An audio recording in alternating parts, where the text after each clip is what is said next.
আমরা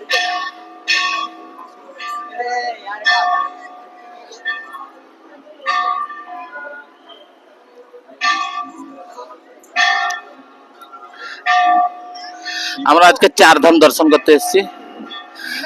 চারধাম দেখার মতো এখানে একদম বৃন্দাবনে।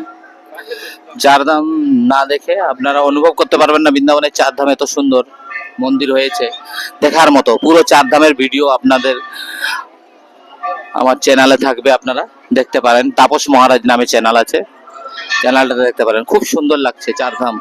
সন্ধ্যার সময় আমরা এত সুন্দর লাগছে চারধাম দেখার মতো। লাইটিং ফাইটিং দিয়ে সাজানো একদম চারধাম, খুব সুন্দর। এখানে চারধাম হচ্ছে মা বৈষ্ণব দেবী ধাম ছিল আগে, এখন হয়েছে শনি ধাম, রাধা কৃষ্ণ ধাম আর শিব ধাম। এই চারটে মিলে চারধাম হয়েছে। চারধাম একদম সুন্দর চারধাম।